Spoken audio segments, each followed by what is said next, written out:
Welcome back, degenerates, to another show of Loud and Local. Hello, Cleveland! Hello, Cleveland! This is September. Welcome, Jim. Hello, everybody. It's nice to be back. Hanging out. Excellent. It's a pleasure. Well, Halloween is right around the corner. Also, my birthday's happening.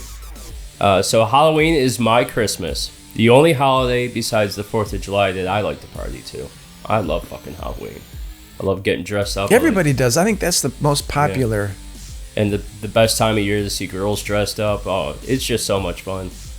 And I'm hoping you guys out there like the new direction as we go a little more paranormal, a little conspiracy stuff, some devils in the details information that I'm going to be doing a lot of. We're going to have a lot of fun with it. All right? Yes. So, with that said, going back to the new direction, which is really the old direction where I started everything. Before I fucked it all up and just focused on one thing, I kind of like the paranormal stuff. I have a lot of friends in that industry, and we're going to start doing a lot of that stuff. It's going to be very cool. And we're also going to start picking music from local bands that fit those shows.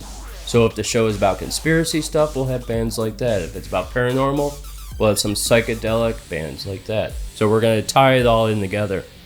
But today, again, I'm joined by Jim Belanger, Mr. Moonlight. That's right. Today we have just a few tunes to play for you. Today we have Eden Has Fallen from Columbus, Ohio, and we'll be playing the music of Jim Belanger, Mr. Moonlight.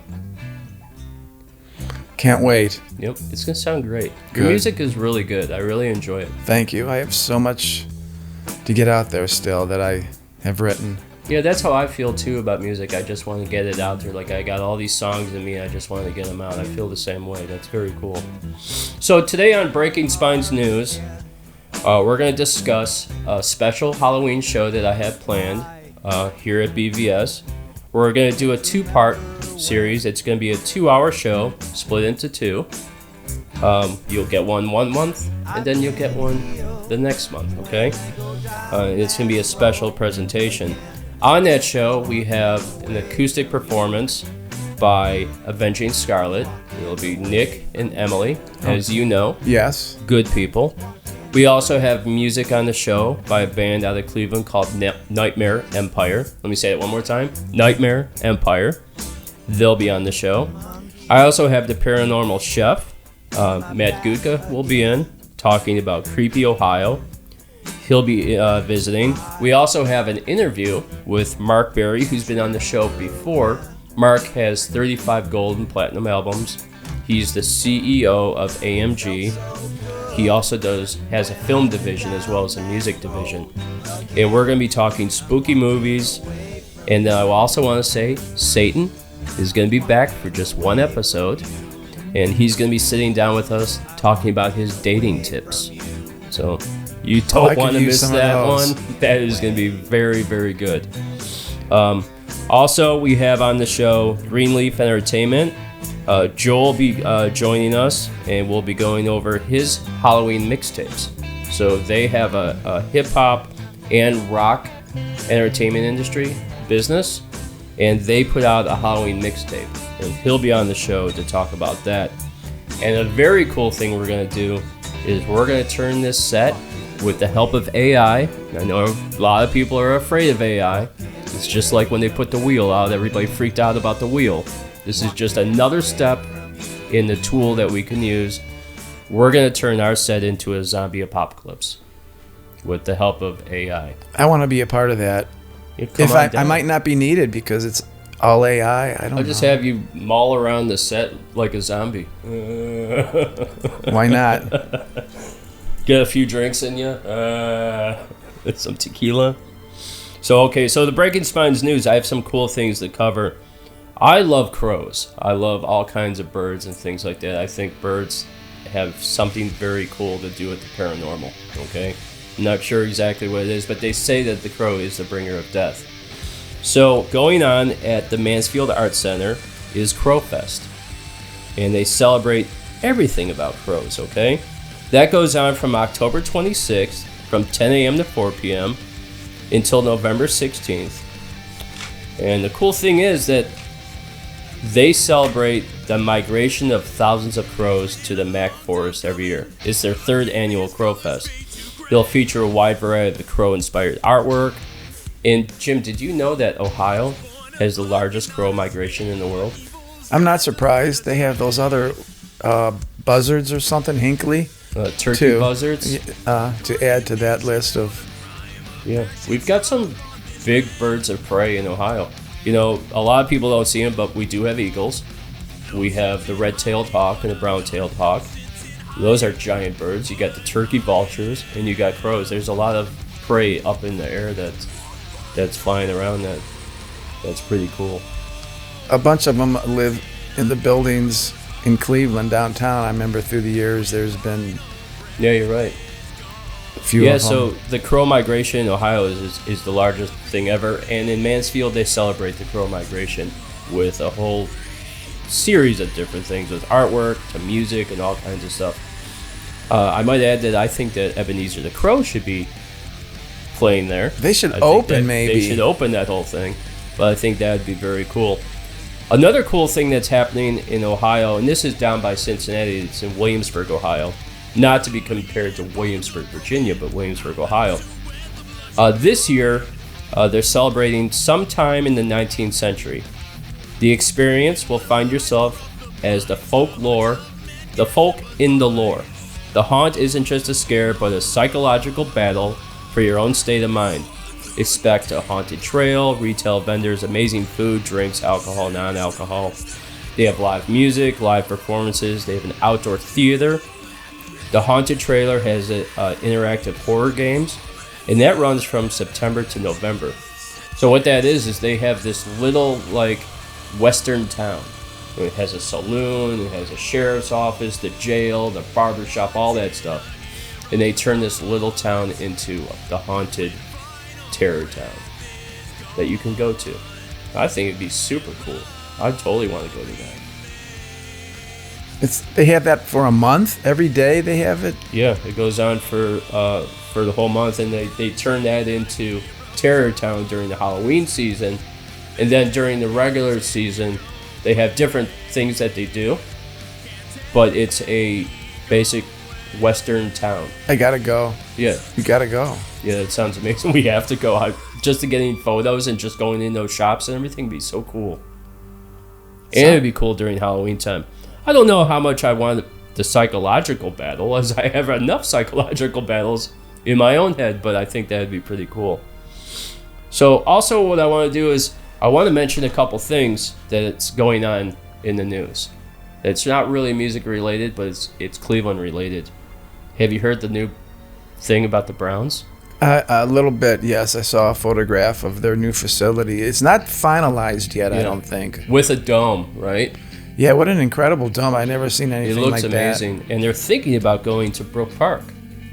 Now, I saw on the news, they haven't broken off all talks with the city of Cleveland. So they're still negotiating with the city of Cleveland, but they're also talking about putting the Browns Stadium in Brook Park, which is crazy to me. Man, the only thing I'm against is traffic. I hate fucking traffic. And if they put that thing there, you're going to have so much traffic from the airport. Rocky River Drive is going to be overloaded. They have to rebuild everything there, all the roads. They have that road Rocky River Drive that goes over the tracks. I mean, that's only 1 or 2 lanes, and there's going to be thousands of people going there. So thousands upon thousands. What do they normally draw to a Browns game? Like 60,000 people? I think so, something like that. Yeah, that would. Although, and then if on the flip side, it would be great for the city of Brook Park. Think of the revenue.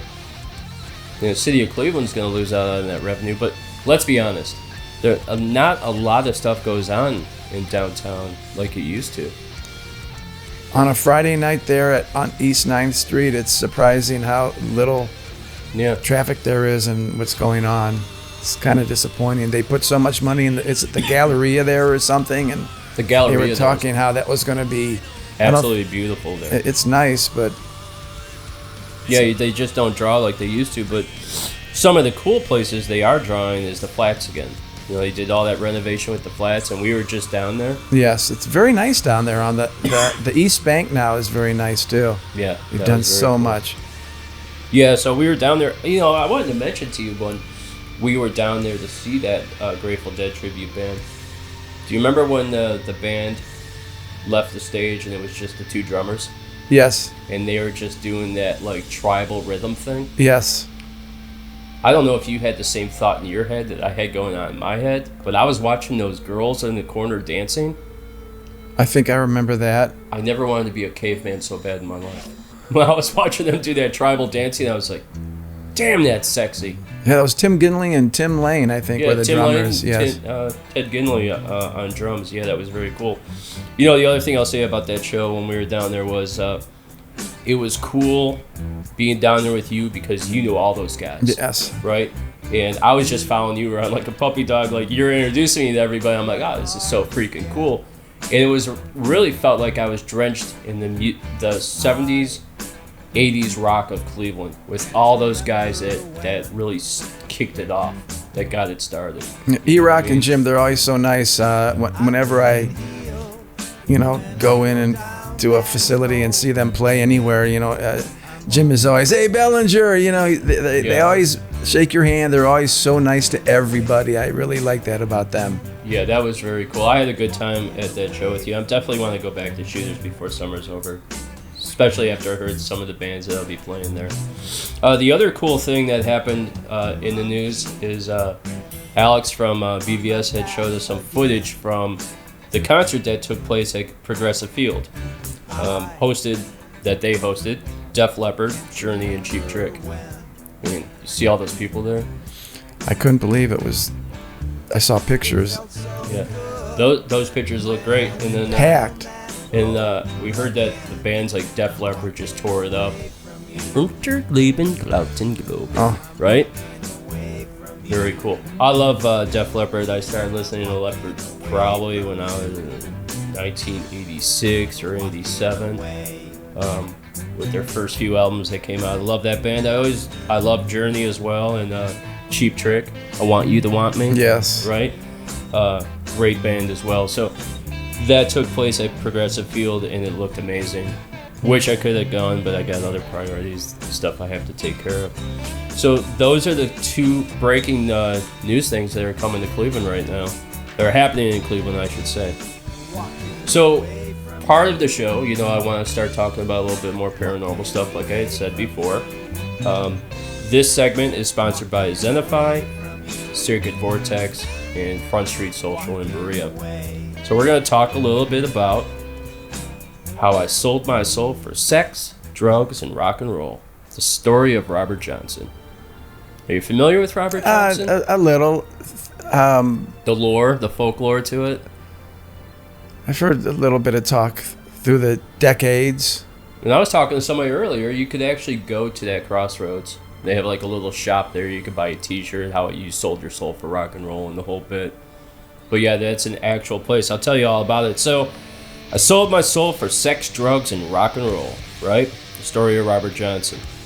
So, Robert Leroy Johnson, born May 8th, 1911, and he died August 16th, 1938, was an American blues musician and songwriter.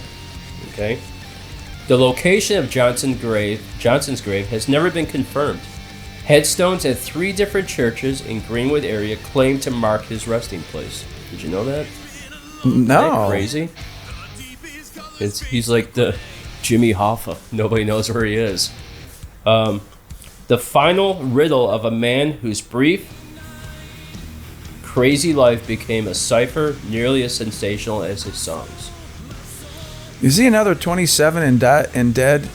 Pretty close, isn't it? How old is it? He 1911 and he died in 38. Okay. So yeah, he didn't. Satan claimed his soul really quick. So another 27, or like Hendrix and the others. Maybe there's something to that, Jim. Bob Dylan has already come out and said that he sold his soul. He's actually said that.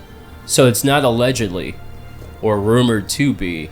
Bob Dylan actually really did say he sold his soul. I need some more info on that. Yeah. So in the decades after the death of Robert Johnson, he's become known as the king of the Delta blues singers. His music expanding in influence on the point of rock stars of the greatest magnitude. The Rolling Stones, Bob Dylan, who I just mentioned, Eric Clapton, the Allman Brothers, all sing his praise and have recorded his songs.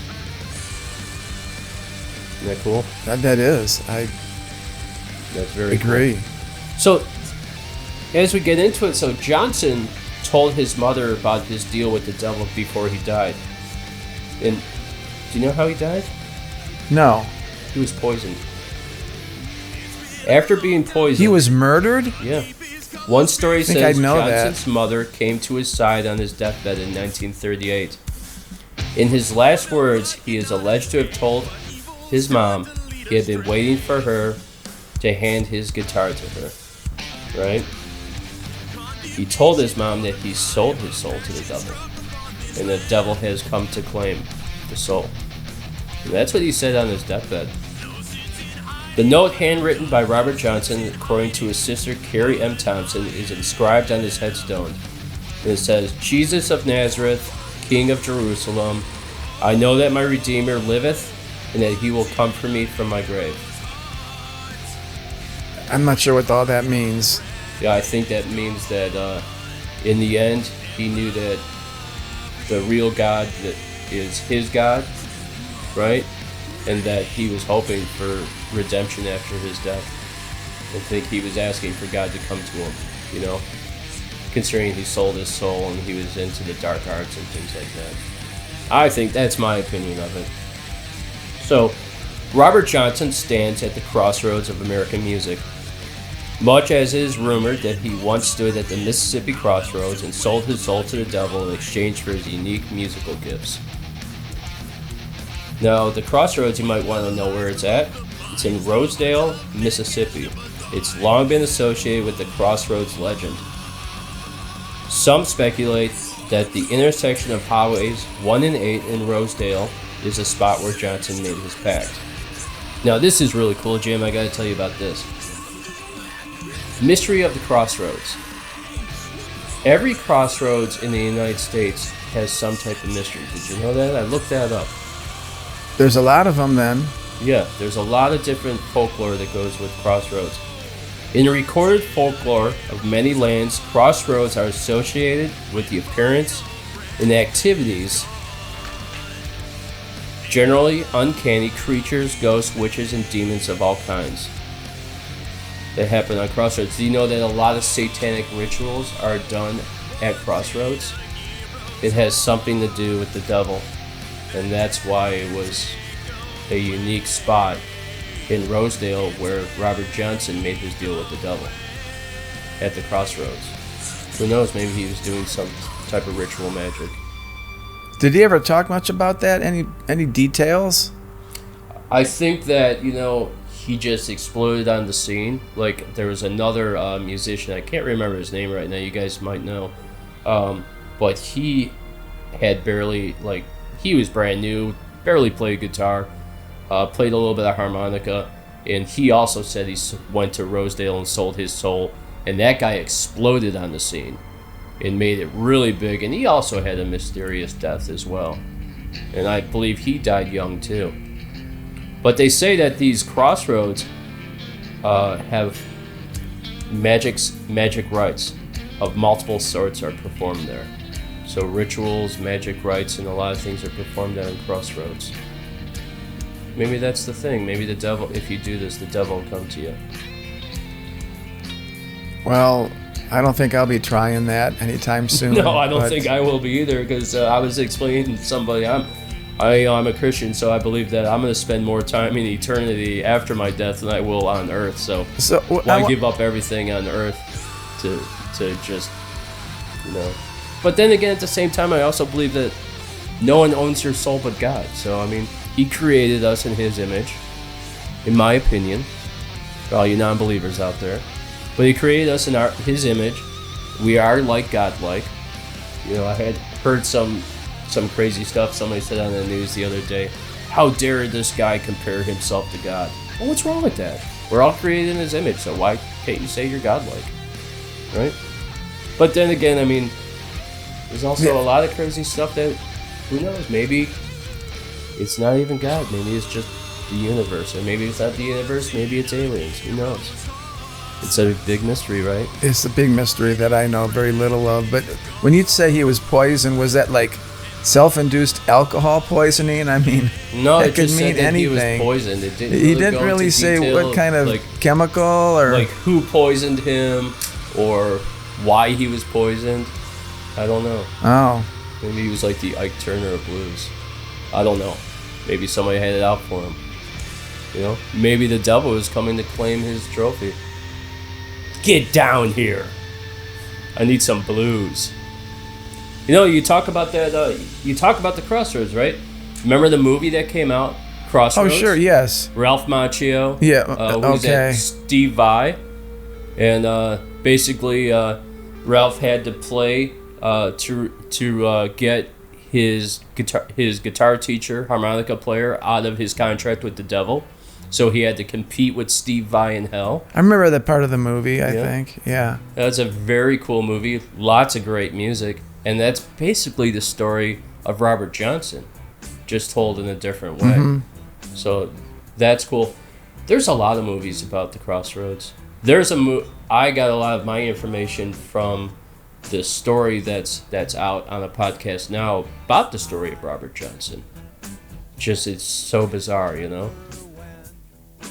So there are books out about him. Books out. There's podcasts out. There's a movie that they're either set to release or have already released about Robert Johnson. So when they say you could sell yourself for sex, drugs, and rock and roll, maybe that's true. You know, we talked about the Grammys with the devil, and yeah, it seems now more than ever before this whole Satanist thing and ritualistic magic is all coming to the forefront. And we don't have to look far back to see where it started from. Robert Johnson selling his soul for rock and roll. Crazy. Crazy, right? Yeah, I think it's crazy too. And you know, as we explore different things on Loud and Local, you know, like I said before, we're going to dive into this stuff. We're going to talk about the devil in the details with music.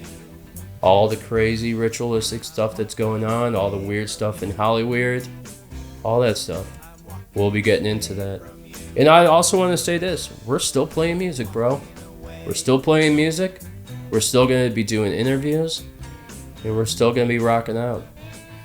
And also, Cleveland, I am still the #1 music show. Excellent. Nominated for a CMA. Loud and local. Loud and fucking local, Jim. Yes. So that's the news for you, you filthy animals. I want to say it's great to have you on the show. Well, I'm glad to be here. I'm happy Again. that we could finally get you on the show and be part of it. You know, all we do is talk about music all the time. So it's great to have you on here. This is almost as fun as playing on stage live. Yeah, it's fun. I do enjoy it myself too. I'm new at this, so I'll Yeah. have a little way to go. Yeah, it'll be fun, and it's history in the making. And who knows, maybe a year from now we look back at this and see how much we've grown as a show. Hopefully. But today we're leading out the show with Walking Away From Me by Jim Belanger, a.k.a. Mr. Moonlight. I'm Jeff James with Loud and Local. This is Jim Belanger, my bud, and wishing y'all in Cleveland a great day. Rock on, baby. Stand here